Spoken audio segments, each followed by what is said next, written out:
yours.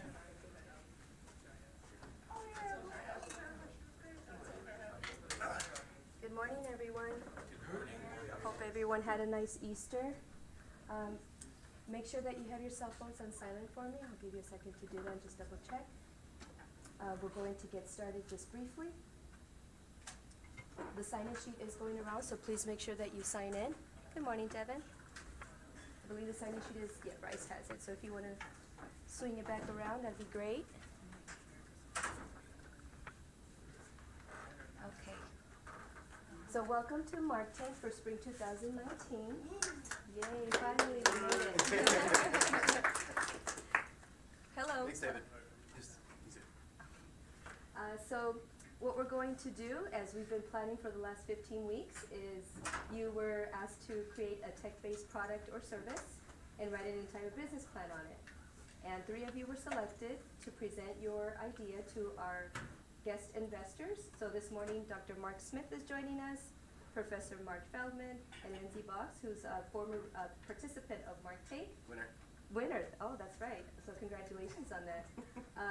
So what we're going to do is, after the 3 students present, we'll open up for Q&A from our guest investors. So that way you can receive feedback. And if there's time, open to the audience for questions as well. And after everyone presents, the guest investors will deliberate on the Mark Tank winner for Spring 2019. So we ready? Yeah? Just a quick announcement for you guys that are presenting. I'm recording this for outside people to watch because sadly they couldn't make it today this morning. But yes, so it's being recorded, so obviously do our best, based on everything that we've done. And also just for some quick announcements is make sure that you have adhered to the deadline for the submission of the final. Some of you have already submitted your final early. Those were all graded last night. And so some of you probably already even know your grade for the class as well. And so just make sure that you adhere for the final in a couple days. Lee? Because it's being recorded, is there a certain place you want us to stand? no, I got it aimed kind of like right here, so if you guys can just stay within this like walking path Right area. there? Right there's Good? fine? Yeah. Okay. Any questions before we get started? All righty. Thank you very much. So then we'll go ahead and begin with David. Come on down.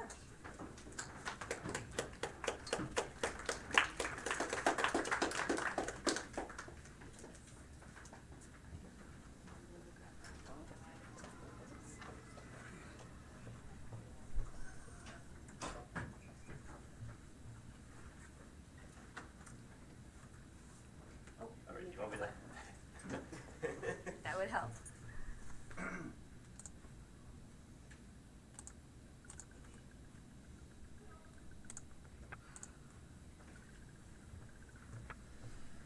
All right, perfect. My name is David Osted. My product and service that I came up with was called mypcdiscovery.com. So just a little bit about me. My background is I have 3 years in IT experience, working in third-party IT industry, and 6 months in software support and database administration. And I've had a lifelong fascination with computers ever since I was a kid. I built my first computer when I was 10 years old, built multiple systems since then. I love building computers. But while I was working in IT, I saw a problem that existed in the industry when ordering systems and when building systems. And a lot of that was that I saw that businesses didn't have the power of true customization when it came to building their systems.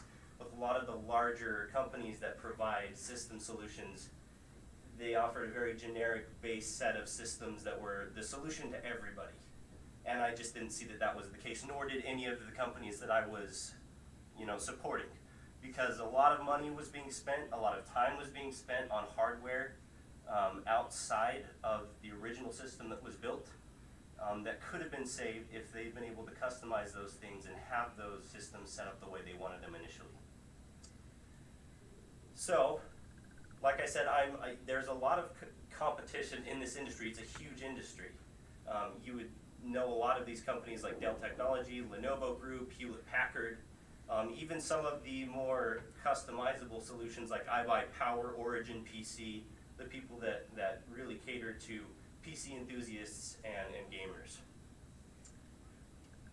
However, the reason that I want to be unique is I want to give a more in-depth and true way of customizing PCs. So I took a screenshot here. This is what you would see on some of the larger scale business aspect customization websites. You would see the ability to maybe customize a hard drive, maybe the amount of memory you have, what operating system is on your PC, or the processor being used.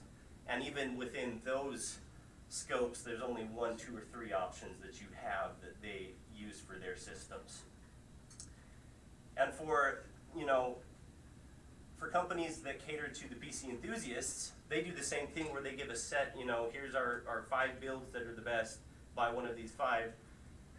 But they also offer the ability to customize a little more. The only problem with those websites, when they add more power and the ability to customize more, they only cater to one niche, and that's the gamers and PC enthusiasts. So I kind of showed that up there. There's nowhere where you see anything that's really marketing strongly towards business. So what's missing? What's missing is the ability to customize every piece of hardware in your system, marketing towards giving business the power of true customization, education for the non-technical individual. None of these companies educate their users on what they're buying or why they're buying it really. And then a good way of also redistributing older, outdated hardware that you may have into systems, into society. So my solution was one, mypcdiscovery.com. Give a website that is simply designed to both educate users and to give them the ability to customize every aspect of their solution, of their PC solution, whether they be a PC enthusiast or a business provider. And 2, professional PC assembly service, so we would assemble those PCs, get them ready to ship, so that we could take the time off of IT from each of these companies and give them a good product.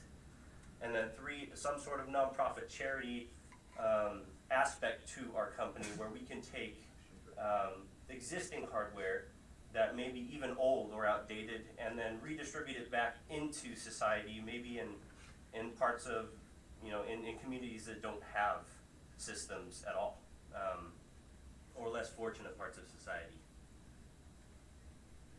So this is just kind of a graphic I made of how it would work. You would have the website that educates and would allow you to customize what you want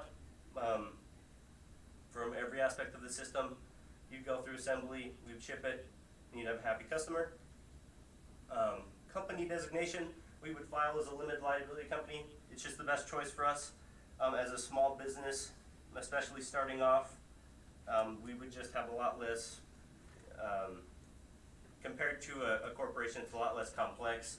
We would have more benefits when it comes to how we want to file taxes. Just a better choice for us. So as far as the development plan, I would like to start mypcdiscovery.com as an educational blog, and this is where I would build out the educational portion of the website. Hopefully this would take about 6 months to a year, where we would really focus on search engine optimization, getting people to visit the site, generating traffic through blog posts, and then we would turn that into affiliate marketing and monetize content as we affiliate with different hardware companies, which would allow us to hopefully make connections with different companies that we would one day use that hardware when developing our system customization portion of the website, which is step 3, where we would begin assembling systems and shipping those out. Originally it'll be run from my home, and then hopefully in the future, once that gets big enough, I want to move into a warehouse where we have hired staff who are assembling, people who are working on sales, people working help desk, or even support side of the systems that we build and such like that. So the economics, from what I can find, this is a statistic that I've found is real. There's about 2,500. Well, I guess we decided that that's not exactly 2,500 billion in IT. That can be debated, I suppose, because there's a lot of aspects of IT. But in general, the market holds a massive amount of money. And I've found that about 80% of that market is in hardware and services, which is exactly what we would be doing. The other 20% is in packaged software. So we would have basically a massive slice of the IT market pie, with very low barriers to entry as well, just because of the way that we are starting the business and the low cost to entry that it would be to just start as an educational blog, and really avoid a lot of those massive, you know, if we were just to jump into a warehouse, a lot of those massive costs. So, kind of what I've already told you, the product that we're wanting to provide with those three things is here, just in more detail.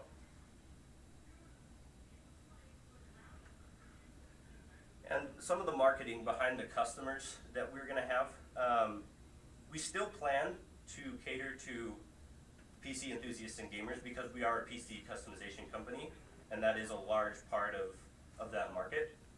So these are some statistics for gaming ages, gaming genders that we've come up with, who we would be marketing to, mainly males who are between the ages of 18 and 24. You would see a lot of that. By education level, the earlier, like in high school, as you go down, it becomes less as far as the PC enthusiasts and gamers go. Income, it's about the same, but tends more towards the less you make, the more you would be a gamer. So I thought that this was interesting as well. Customers, the biggest IT spender is North America, and then closely followed by Asia, and then Europe. So the biggest markets exist in those regions, which makes this a great place to start. Just to start in Arizona as a local business and then hopefully grow out into those other markets and regions. So another cool thing that I think is interesting, a lot of people may say, well, I'm going to stick with being a Dell only, office, or a Lenovo only office. This is our solution.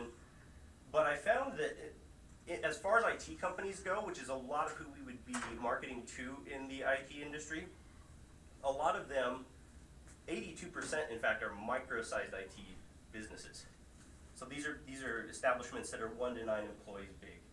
And those types of companies would be more willing to use very personalized, customized systems as they only have a few employees. So I came up with the fact that we really have 97.7% of the IT market that we really could market to. The ones that are like 500 plus employees are only 0.3% of that market. So that makes a really nice slice for us as well. So these are some more statistics. Fastest growing industries in IT, they're all catering to healthcare and banking, insurance. So if we did start marketing towards businesses, towards IT businesses, these would be some of our large markets within the IT spectrum. As far as promotion goes, there's a lot of ways that we want to. The first way though, and the biggest way that I think we will have, especially in the beginning, is just search engine optimization. It's wonderful because it's low cost. If you know what you're doing, you can get a lot of traffic, a lot of visitors. I have a lot of experience in it. And so for the majority of the beginning of the business, that's what it would be. We do eventually want to move to platforms like Twitch, YouTube, Facebook, Discord to start really marketing out our product, eventually having maybe Twitch streamers who are using systems built by us, YouTubers as well, even giving tutorials of once we are big enough and we have a warehouse of what's going on inside the warehouse, how to build PCs, different builds, using Facebook ad revenue for a source to market what we want, and then Discord even as a way of creating a community that could help support and help PC enthusiasts gather together to understand systems and to build them. This is just a little graphic I made of kind of the testing strategy that we want to implement in marketing. Since it's a website, a lot of those will be customer satisfaction type of surveys, product satisfaction surveys, comments, suggestions, things like that, and then kind of just where we are with the different phases of our marketing plan and our business plan, and how it all would work and where we would be located at the time.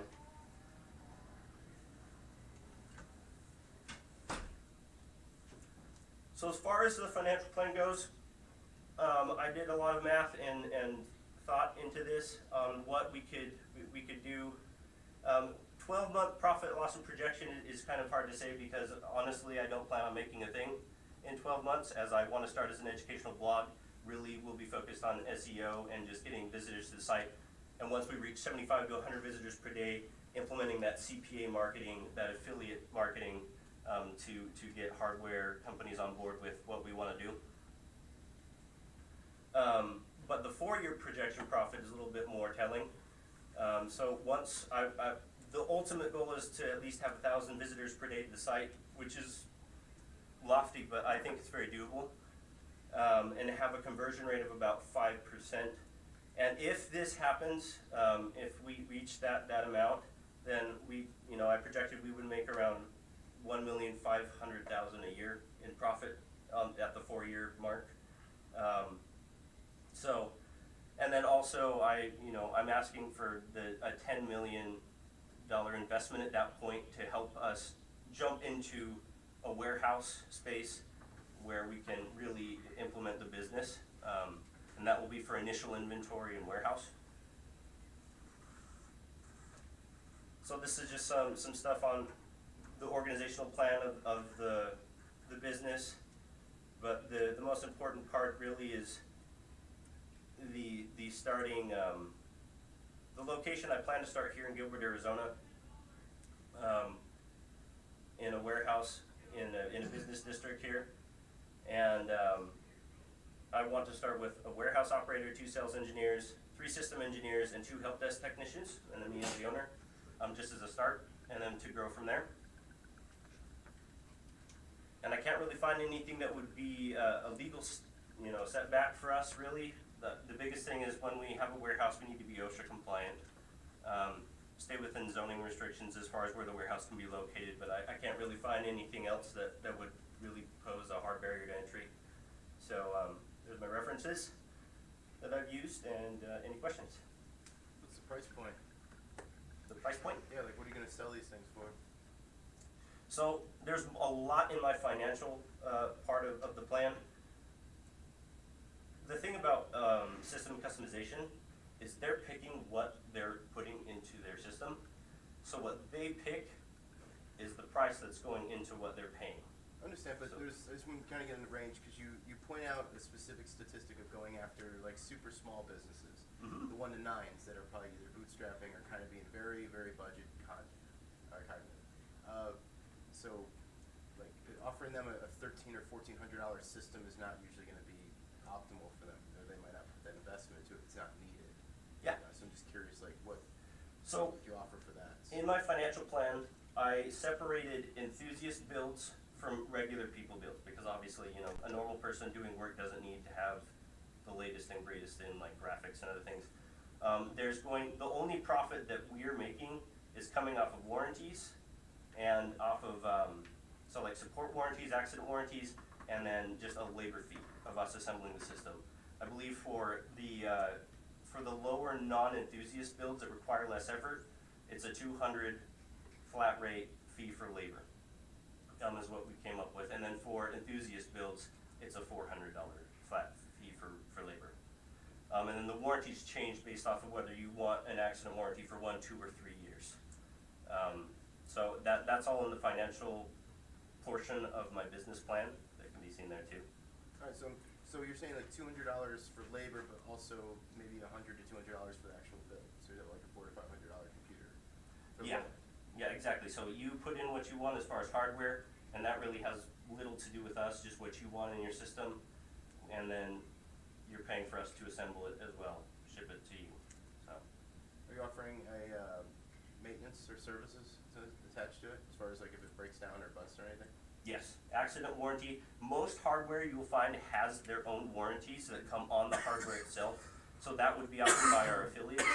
But as far as just accidents go, and then me wanting to promote a support side of the business, yes, I do want help desk technicians who can help to resolve system issues that may exist when it gets to your door and you plug it in, or you're trying to install things. If you somehow drop a desktop or a laptop and break it, yeah. I have 4 quick thoughts here. One, you're targeting gamers, you're targeting IT. I think they're two very distinct, very different markets. How are you going to approach them? How are you going to sell to them? I would pick one over over both, and just focus on one. Second comment, you talk about blogging a lot and building up a blog and kind of using that strategy for sort of launching the product. I would also spend some time consulting with local companies, even do it for free to kind of figure out how they go about their decision process on purchasing IT equipment. You'll gain a lot of knowledge and you'll get material for your blog, but it's if you have the time, go to companies and sell yourself for free just to get that experience. Mm-hmm. Third thing, software preloading. Yeah, I didn't mention that, but that's probably a source of revenue as well. And the fourth is that nonprofit is actually an interesting angle. If, you should do a little research and figure out what the tax benefits are for companies to donate their IT equipment, because that could be a selling point if you pick up knowledge that they don't have, as far as they can gain several $1,000s of tax benefits by donating their equipment on a single PC or something. That's a selling point if you have that information. Did he cover, where do you get, if I like donated a whole bunch of hardware to you, where does it go? It's a good question. I don't know that yet. That's why consulting with a tax attorney or somebody who is familiar with corporate law and figuring out what the benefits are. Mhm. If you build That's that up, to that's be part of your explored, I business. should say, Well, farther you down the always- line. You always goodwill it and just pretend to be a nonprofit and just sell it back. Yeah, but the new tax laws, I don't know what's changed in corporate. Very true. But, oh, we good? So you're asking for 10 million as an initial investment, and then by the 4-year mark, you're gonna be making about $1.5 million per year? No, I'm asking an initial investment of nothing. I'm asking an investment in 4 years of 10 million to help me get into the warehouse space and have an actual location to run a business other than my house. Okay, and then how much do you think you'll be making per year when you're, like, how long will it take you to be like at that peak spot? And how I'm hoping 4 years. That's the 4-year profit projection, and I should be able to run that. In the development plan, I kind of showed a little bit of the timelines of how much time I want to spend in each area. Where would I think what Lindsay's getting at is, where's the break even? Like if we were to give you 10 million, like when would we get that back? You would be able to get that back probably in, well, depending on how much it grows, I would say 5 years. Easy. After that point. But you get a bunch of other PCs. Yeah, refurbished stuff. Any other questions, Lindsay? You can grill them as much as you want. To Mark's comment, he does make a valid point about the gamer and the regular IT. You might want to give the differentiation. I would say is like offering like how Dell does it. They have Alienware and they have Dell. They have two completely almost separate companies, but they're not. You might want to do a brand. Right. And initially I was like thinking that. eventually I could do that with the charity portion of aspect of the company as well. Make it its own complete separate entity almost, but that's affiliated with what we're doing. How are you going to like convince businesses that they should really like buy SLU computers for their company? Well, I would actually talk to their IT department. I would talk to their IT department and ask them how much time and effort they put into building systems and how much extra money and hardware they buy because of what they initially bought was not enough. I guarantee you, working in the IT industry, that it's going to be a lot more than they think and a lot more than they want. All right. One question for you: if you're targeting businesses, what's your outreach plan specifically for them? Because they're going to be a lot different than social media and like normal traditional. I think it's going to be hard to reach the business sector at first as an individual. I think it's possible, especially for micro-sized sized businesses, and just with connections that I have. But I think especially once we move into a warehouse where we have a sizable task force and I have a sales team, the outreach with the sales team is going to be a lot greater. As to how we're going to do it, sometimes I know from experience with micro-sized businesses, a lot of the times just walking around to offices and in complexes and touch saying, this is who we are, this is what you're doing, I like your setup here, but we have a solution for you, is a great way of doing it in person. So you're targeting very small companies, correct? Yes, especially initially. And what I had graphic in it that showed that like literally 97% of the market is small businesses. Okay, and you just said that you will approach them through their IT department. Yes. I don't think that size of companies really have an IT department. Some of them don't. Some of them don't, you're right. Especially the micro size, which is 82%, which means that they even need more help from people who do know things about IT. Then how will you approach them? Some of them don't even know that they need what you're offering. So like I said, I think, just approaching them in their day-to-day work can be a good approach. I've seen that done, specifically with micro businesses that I work for. But the other ways that we can reach them is through ads, which eventually we will implement, advertising, whether that be on social media platforms or on the web. I really can't emphasize enough how much SEO is going to play a part in our business. So search engine optimization, which there'll be a target for that marketing and those searches. Yes. Something that Professor Feldman alluded to earlier is that when you create a separate entity, a nonprofit entity that'll help businesses donate their hardware systems to get refurbished, oftentimes it's nice that it has no association to that original business. Mhm. And then later when it's found, it's a really nice way to leverage the fact that you've been doing it all along and nobody really knew about it. Oftentimes when companies try to merge the two missions together, it doesn't seem authentic. But when you launch it on its own and then later people find out it's all by the same company, it's actually reinforcing because It's a great trend in the. yes, Yeah, because thank- you're not yeah. looking for validation or attention for it, you're doing it really for the greater good. Exactly, and that's what we would want it to look like as well. And I could start a nonprofit corporation. I think at the beginning of the business, that's a lot of loftiness. Mhm. But later, when we do, have enough, we've got a business running inside a warehouse where we're making a lot of profit, I would like to start a separate entity that's just affiliated with us, but a completely separate nonprofit corporation. that does Much that. like Damien John says, make it first and then matter. Because Yes. if you're trying to make a difference and you don't make any money at the beginning, it's very difficult. See, that would have great material for the blog. Exactly, yes. Yeah, yes. or a Exactly. separate blog. Are you gonna be focusing your business in Arizona, or do you have any envisionments of like expanding out nationwide, or? Yes, I have a vision of expanding this out, across the world. But what entrepreneur doesn't have a great vision of what they want to do? But yes, starting locally in Arizona is what we do, in Gilbert, Arizona. So I think that's the most that's good. time we have. Thank you so much. Appreciate it. All right, Malik, if you want to come down.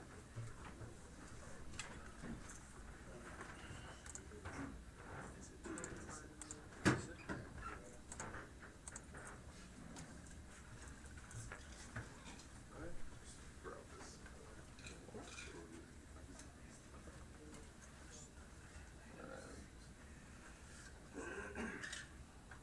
My name is Malik Shaw, and my business and product is Stunning Wares.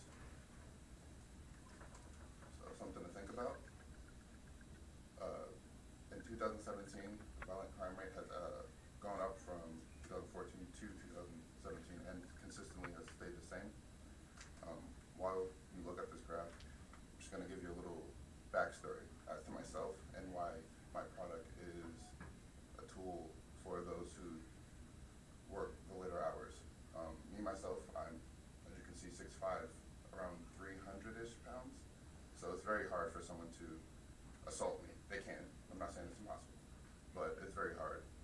Most people aren't my height. I've also grown up in New York, where there's a large crime rate. I've also been in the military where I've had some training, and I've worked late night shifts most of my life. So I've been around that time when I used to work in New York. I used to take the bus late from 11 p.m. to 2 a.m. is when I would get home. So me personally, I know how it is to be out at night and how unsafe you feel, especially when you take public transportation, because in New York, that's what you do. That's where my product comes in handy. Not all of us look at our safety as an importance, especially in your day-to-day life. When you're working late hours or you're working the graveyard shift, you're not thinking about your own personal safety. You're just thinking about your job most times, and then getting to your car and then getting home. You don't think about that in between of what could happen to you. You don't think about that part of what if I don't make it home. And a lot of the products out there today require some sort of training, whether it's a gun or a non-lethal method, requires some sort of training or resolve to use. My product is an easy-to-use product, so it doesn't require any training. It just requires you to turn it on, and it provides you with the safety of that of a stun gun.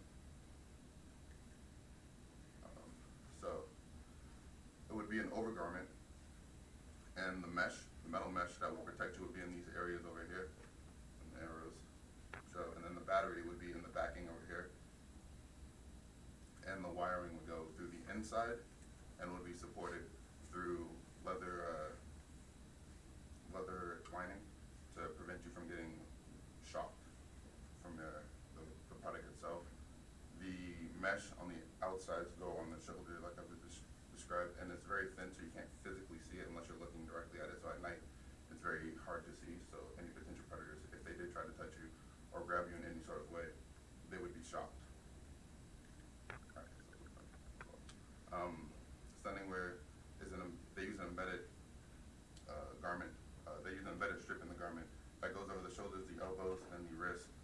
The waist has the battery inside of it that charges up the emblems themselves. The apparatus itself is deeply embedded, so you can't physically see it, and then the leather over it prevents you from getting shocked, so that you don't physically harm yourself or anyone who tries to wear it. So in the last couple of years, the global non-lethal weapons market has been described to go up by 8% between 2018 and 2023. This is great because of all the mass shootings and stuff like that. I mean, those aren't great, but they do describe that the product itself would succeed because of this, because not many people want to use a weapon, not many people want to use a gun per se. And most, like I said, most non-lethal weapons, you need some type of training. You can go around it in some ways, but most times, unless you have some training or resolve, it requires something for you to use it. And that's why my product is useful, because it doesn't require anything. You just have to put it on, turn on the button, and it works. Market plan will be bus ads and trade shows primarily, because that's where most people are going to go to see the product. Especially those who work late nights, they're going to most likely be using the bus. Facebook, YouTube, and Instagram will be our other three big ones, because most people nowadays have one. Me, myself, I don't use them, but I do have them. They're great ways to get out there and great ways to market plan. So our competitive analysts, there isn't many in the non-lethal terms. There's bats, tasers, physical training, and pepper spray, but all of those require some type of resolve. I've tested this out with my wife. She had pepper spray. We bought it for her because I used to work late nights with her. She works 3:30 to 2:30 in the morning. And I've tested it out. We got her the pepper spray. She's had it. She was ready for me to surprise her, and she didn't use it. She just got scared and screamed, what most people would do when they get scared. And that just shows you how useful my product is comparatively to other things, because she had the pepper spray. It wasn't like she had something to use against me. She didn't, because she was scared. Most people don't use an item when they're scared, they run. Or they try to fight, but most times they're not trained in such things, so they don't actually get very far with that. Bats take a lot of wind-up time, no pun intended, but they do. They actually physically require you to put force behind the bat for it to be effective. If you just chuck a bat at someone, they're going to most likely dodge it. Same thing with physical training. You need to be physically trained for that. Not a lot of people are, not today. And tasers, again, you would need aim, just like a gun. You need to aim that at someone. And or with a stun gun, you would need to apply the pressure to someone. And most likely, if you are most people nowadays, you're not going to be able to do that. So target market is going to be women, primarily of the ages 18 to 65. Those are the working ages, so to speak. And it doesn't mean that we aren't targeting men of the same ages, but because women are smaller in frame, my wife is, for example, 5'2", they're going to find more use out of the product. Most men aren't afraid of carrying weapons, and most men sometimes get trained in some certain degrees of protection. Not all women do. It's statistics, but it is a fact of life. Legally, we're going to go with the LLC for legal protection and law advantages and tax advantages. So our organizational layout, we're going to start at the top with business owner, the CEO, and the COO, and the big heads are going to be the web design, because that's how we're going to get to a lot of people, and then the product development VP of product production, because in the military I worked as an IFCAS, which is a flight controls, and not many people know this, but we really go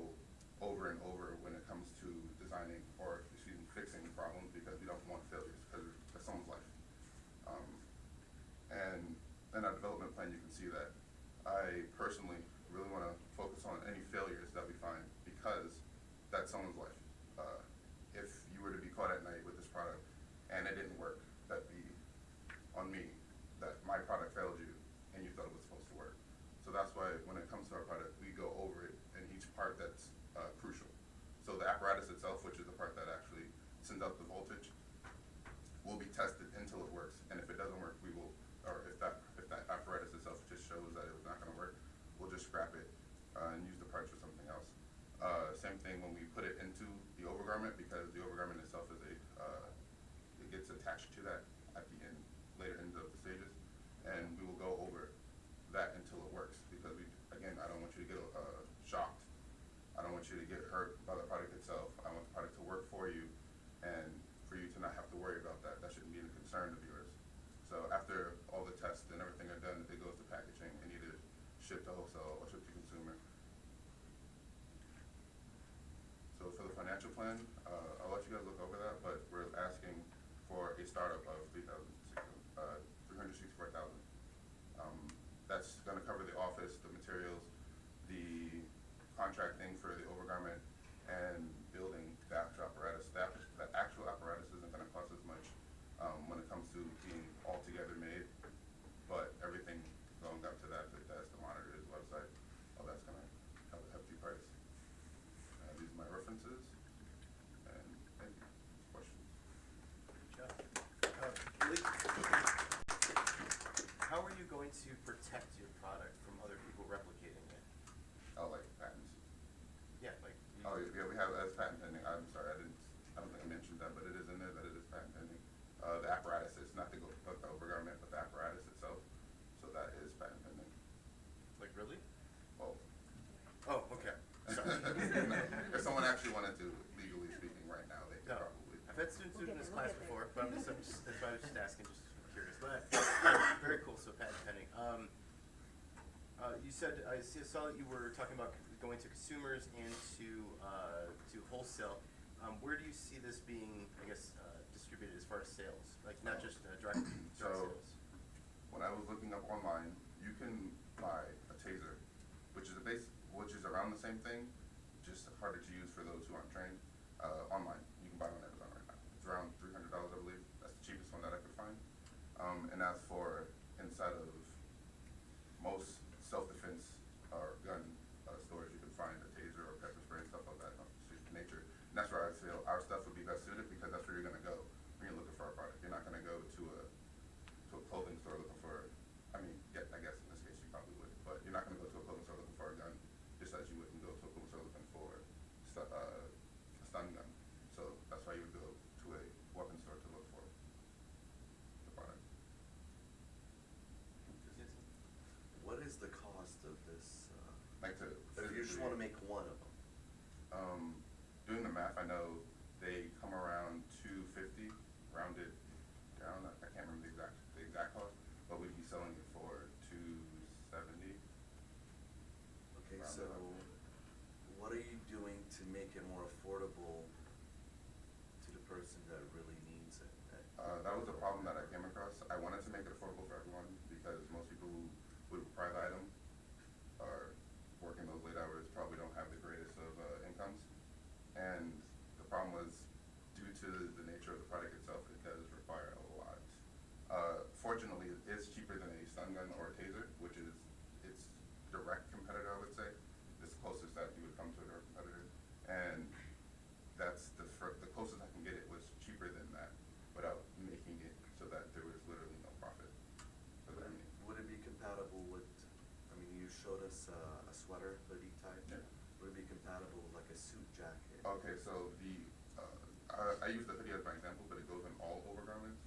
So jackets, hoodies, coats, anything that you would wear over a shirt normally, it would be compatible with. And because, I don't think I said it, but because what we're trying to market to the ages of 18 to 65 for women, although most of that stuff will be targeted to women, like women-related fashion, we would have men-related fashion too.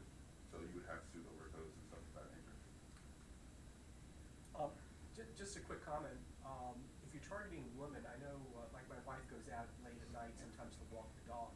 She she's equally worried about being seen as opposed to being attacked. And if, you know, if you have a battery, maybe adding some lighting or thinking about some reflective material as well could be an optional market for you. Honestly, I had not put that into thought, but yeah. I mean, if we wanted to go with a more, because the original idea is to go with a discreet look so that you wouldn't notice that they're Stealth, yeah. they're more stealth. But we could go with a second option, which is Just a thought. a more visible and And the second thing is, I'm not sure you'd really strongly address the friendly fire notion, whereas you have this thing armed, you have a battery on, your friend comes over and puts his arm on you, so, you know, how do you kind of prevent that that has stuff? been the hot topic question. So, unfortunately, if your friend was to come around in the back of you at the middle of the night and touch you, they would get shocked. Unless you were fast enough to turn it off, they would get shocked. I would say warn your friends, warn them that at night. Sometimes you forget about it, it's armed. Well, no, I've read this proposal before, and Leak's product, you have to actually physically turn it on for it to be Yeah. activated. Otherwise, even if you're just Right, wearing but it. once it's on, how do you know it's on? You know, you lose that kind of train of consciousness. You walk into the house and you know.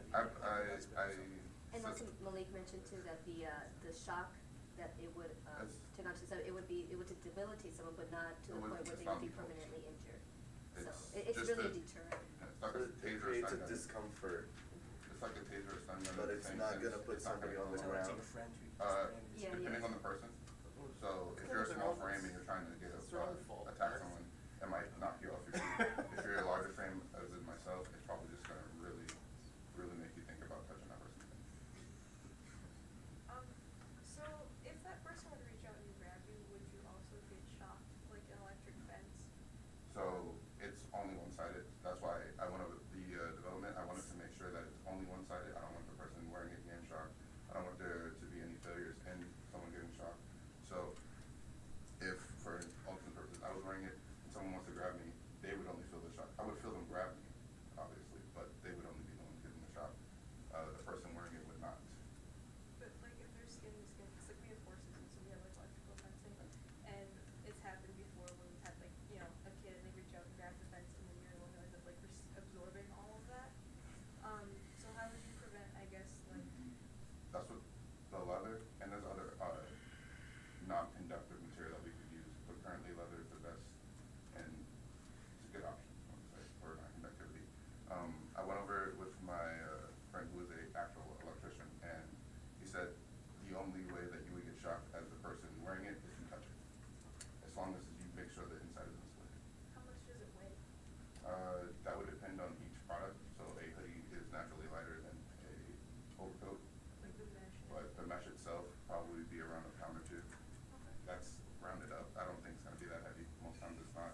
The battery itself might be around a pound because it's gonna go around the back and some one of those lithium batteries that thin, so it can actually stretch out a bit. Is the battery going to be rechargeable or something that they have to change out? Rechargeable. Right, so like, I'm assuming like you only wear the garment when you need to, you take it off and then you put it into like some kind of charging station? Yes. Or is the battery The inside inside- you detach? The inside will have the port so that it can be charged. Okay, so So it's gonna that plug in it's the garment? protected from the rain. Machine washable? Not That yet. part I would. Okay. And what about wear and tear? I mean. So we do want to offer a warranty because of that, and I don't want someone wearing it and getting shocked by accident because they decided to take it out on a hike and get snagged by a tree. Yeah. So in that case, we do offer a warranty. We will fix any related damages to the outside or inside. It wouldn't be much of a cost, very cheap, because fixing or repairing damage to it is a lot cheaper than actually making it. And also in the marketing, if you relate the fact that most people don't wash their overcoats, you know, it's something that you wear when it's cold outside or Yeah, whatnot, so when you true. relate that to common behaviors that people have, then people start to associate it with, oh, okay, it's just something I need to wear when I It's a need to code. walk from I there. mean, me living in New York, I used to wear a lot of overcoats, a lot of jackets, a lot of big puffy jackets. And as far as I remember, we only washed those so many times, and that's only if it got really, really dirty because we only use it once, twice out of the year because of whenever it snows. That doesn't touch your skin, it just goes over. No. Yeah, technically. What if you don't wash it? Just one more question. What if you're walking in the rain? Oh, okay, so that's another question I had to ask him because I was very curious about it myself, and it's a lot of questions come up about it. So long as you don't touch it, you don't get shocked. Even if the rain is dripping from foot to your hand, you won't get shocked because you're not physically applying the force to get shocked. It's not force related, it's just you have to physically touch it to get shocked. Now, the moment you do touch it, that's It sounds good to me. I just would do a little bit more research on human error. Just like I would just sell them with gloves. I'd sell them with a pair of gloves that were conducted just to be I able asked to about say that so. because he is an electrician. He said the gloves, it's up to you on if you want to wear that, because at the same time, touching it is not going to let you shock you unless you touch it. So wearing gloves is a non-factor. I mean, if you do accidentally touch it, wearing gloves does help. But if you can keep conscious mind that you have a vest on that could possibly debilitate you, then you should be fine. Thank you, Malik. Appreciate it.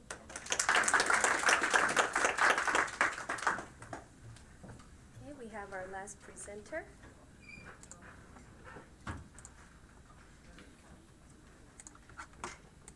No, Andrew.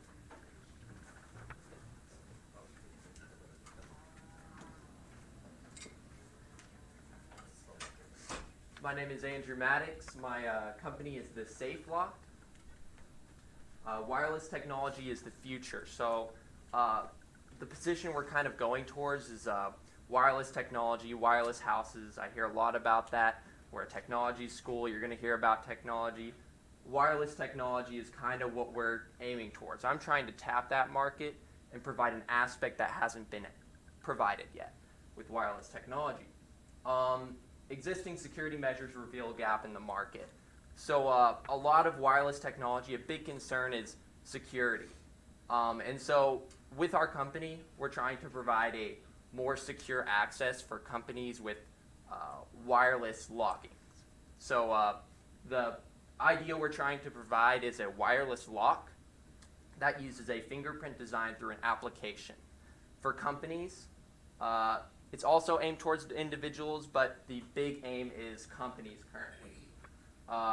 And so the application is going to try to be patented. The design is used with banks currently. Some of you might have a bank where you can use your fingerprint to access your bank account. We're trying to tap into that, but use it specifically for wireless locks. So your application will communicate with the server located with the company that bought it, and then we'll have a communication with the locks themselves. So you'll just be able to walk up, put your fingerprint on your phone, and unlock your door. Ease of access for business, it's kind of what we're going for. You've got like RFID chips and stuff, which a lot of businesses currently use. We want to kind of provide something that can up those in a security aspect and an accessibility. Application interface, like I mentioned, fingerprint access. Each device will be designed to work on separate subnets. A lot of this is up to the company as we're marketing towards them. A lot of their individual security needs will be decided by them, including like fail-safes, where they want the servers, how they want the servers set up, etc. Encrypted communications with AES 128 12-bit random generated passwords. So that's basically long talk for it's secure. Much more secure than a lot of ideas currently. It'll use an encrypted, like lock and key system with the main server on the business side. So it'll be all localized on their network. And then our biggest competitors are Lockatron and Remote Lock. Lockatron is more of an individual-based consumer product, so they're pushing towards consumers, individuals, houses, and they're kind of they've got like three products that they mainly push out. Remote Lock is more towards businesses as well, but they're more of like a base product. They've got like a lot of choices of a lot of like base products, whether it be fingerprint on the actual lock itself or wireless locking capabilities, but they do not provide the secure aspect that we do. What we're trying to provide over those are affordability, quality, security, and support that are above these competitors. Our company will be filed under a C Corp to improve the backbone for the future.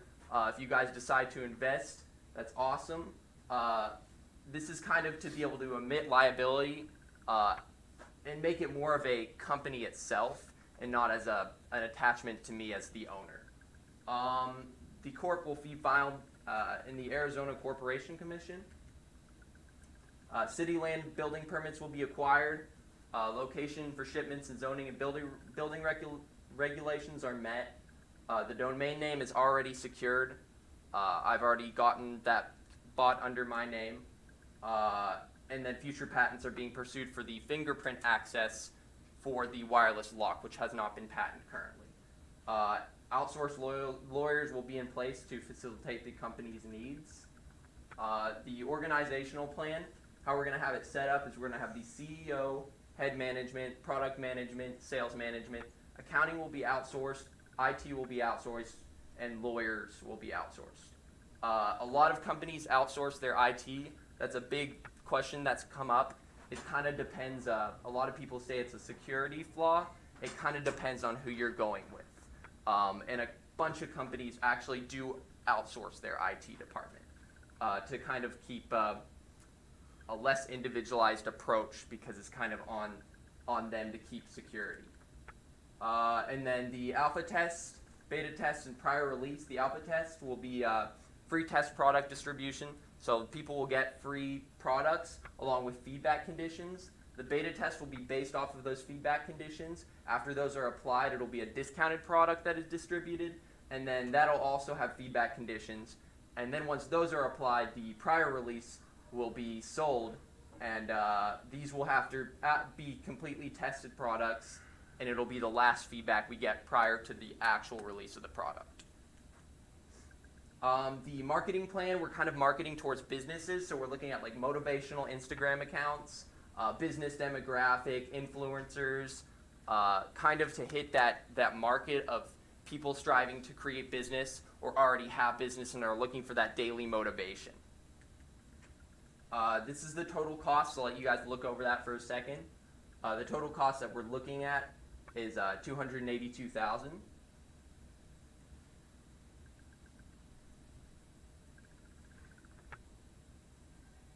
And then my references and any questions. So, who's actually going to be your target market, or who's actually you're going to outreach to for this? Okay, so the current outreach will kind of be local business. Business as a whole is the current outreach. We're not really aiming towards consumers because the business market is going to be a lot more compatible with this idea. What's the value proposition for a business to actually integrate this specific? So it provides more security over like RFID. Like I said, it uses AES 128-bit encryption, which takes a very long time to unencrypt if you're not like the CIA or something. Does that answer the question at all? To the most part, I mean, like as far as if I was running, if I had like a 50-person business and you were trying to get me to use this product, how would you proposition me on that? So another aspect that this will be providing is like a administrative privilege. So with like any card readers or chips, you have to push those out. Your boss has to come in and say, hey, here, take this. With this, the application interface will allow administrative access to like, say the CEO wants to open Jeff's door. He can go into his application, use his fingerprint, and open Jeff's door, or omit access or give access to Jeff. So it's kind of an ease of access. He can just, get a call and then give access. Okay, so it's easier than, and I guess it's ease of use for application usage, and then also it, takes the credential portion out of it because you're using biometric. Yeah. Okay. Go ahead, Sam. So in the past, some companies have chipped their employees just to experiment. The employee can just walk into the business by wanding their hand in front of the reader. They can sit in front of their computer and just automatically the computer would unlock for them. Would this be something that would allow them to do things like that, like fingerprint let me in my office, fingerprint let me into my computer? And I like the biometric side, but I also see a market for the housing market.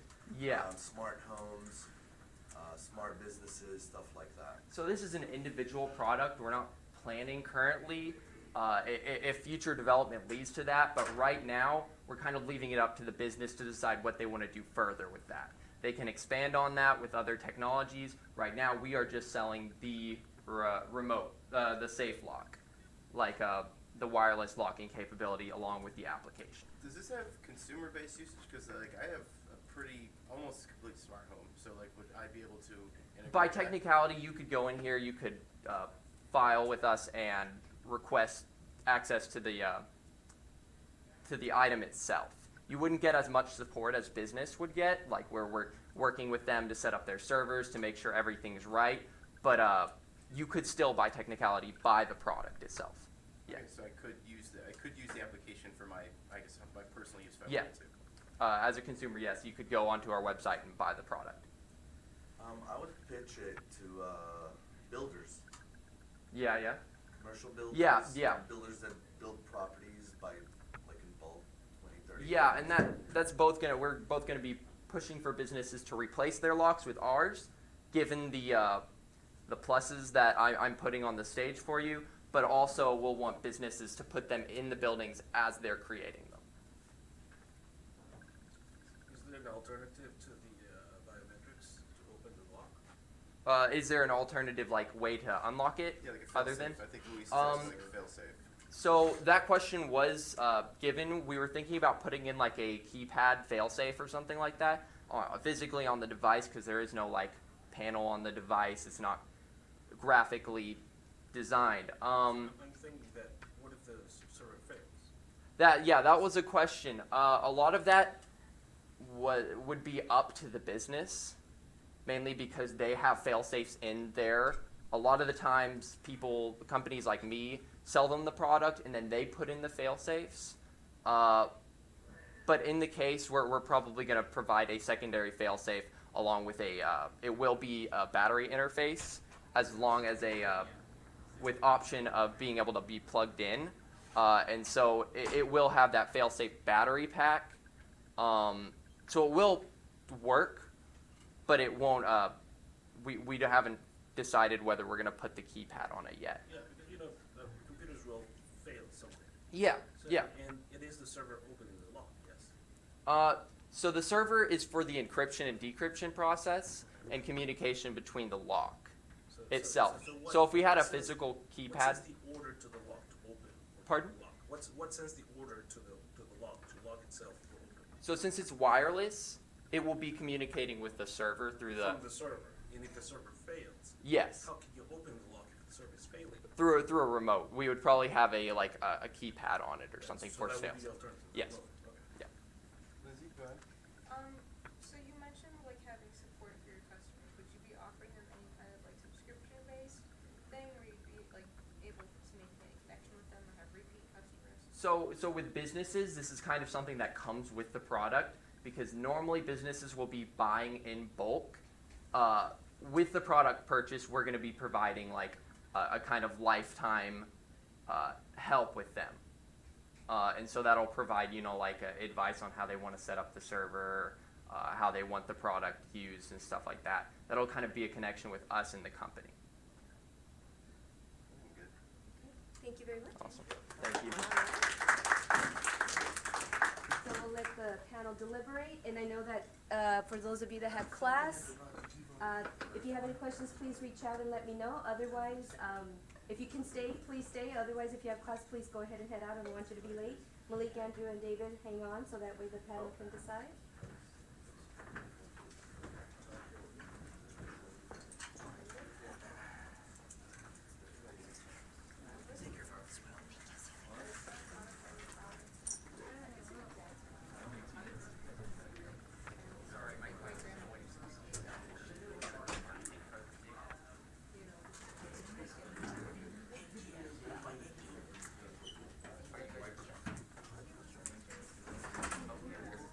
Try to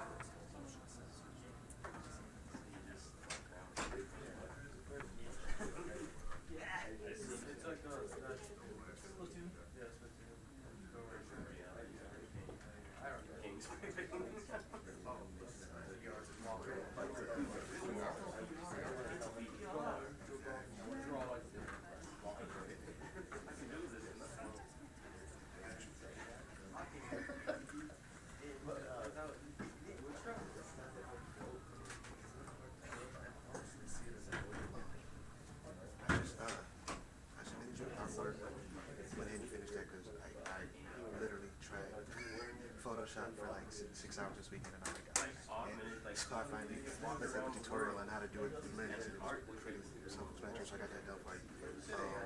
I have a flash drive with my final with the midterm final, and a bunch of information and copied all your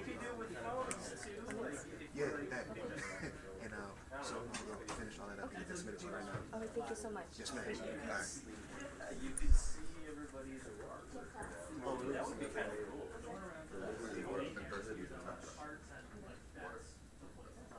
And I think I will happily.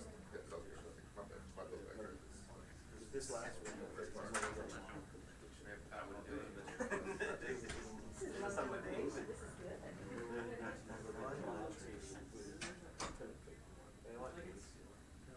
I think it's new, I think it's fresh. Okay, yeah, it's more innovative. See, that would be like an outreach or like Indian actually. There's no run up, they both get the silvers. Yeah, it's kind of like silver one. Yeah, it's my spots. It's a great product.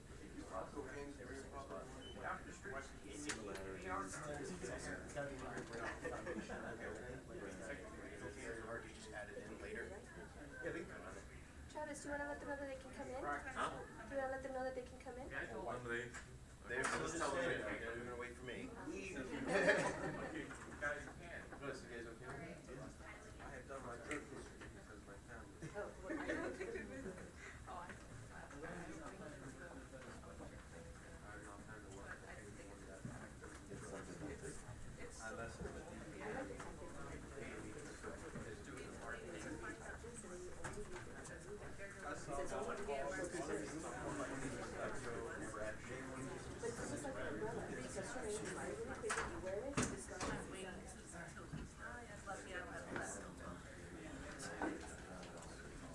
Oh, hey guys.